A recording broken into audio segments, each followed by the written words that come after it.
and Punjab will be progressed willingly if possible, but kicking and screaming if required. And as I said, we have, it's inherently very Punjabi, it's quintessentially Punjabi to accept a challenge and to overcome it. Not many people would know that in 1947, when India was divided, India was not divided, Punjab was divided, Bengal was divided. Every other family living in Punjab and Haryana and Delhi actually have migrated from Pakistan. And within 10 years, we just got 1 decade of peace.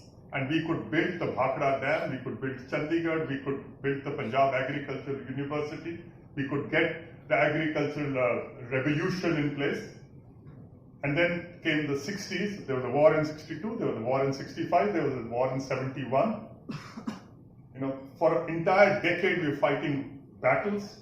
And then we just got a decade of peace in the 70s, and then in 1980s we were again beset with terrorism, which was of course sponsored by the country across the border.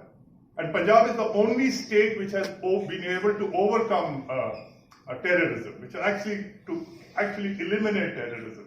Not many countries or states in the world have been able to do so successfully, including Ireland. And then, of course,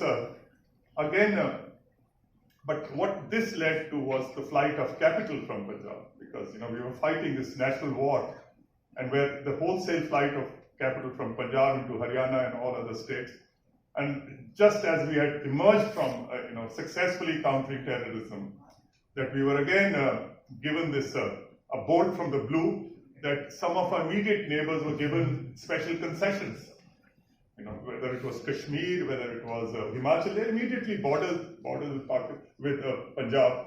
And so, but we have been able to overcome these challenges. And all I can ask you is that whatever it takes, we are determined to put Punjab in the industrial landscape of this country.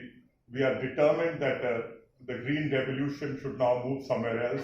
Punjab, our children should, and we are probably the only state, and one of the great strengths of Punjab is that our population is 2.75 crores. We are one of the smaller states of India.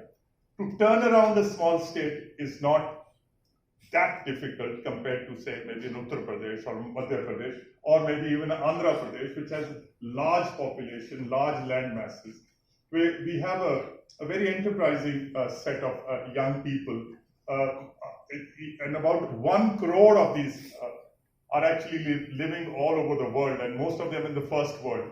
And as some of the economic historians would know, that the initial boom which took place in China was actually investments which were coming from overseas Chinese. So we have a large immigrant or emigrant population sitting all over the world. We are hopeful that once we can set our governance parameters correct, these young people will one day come back to Punjab.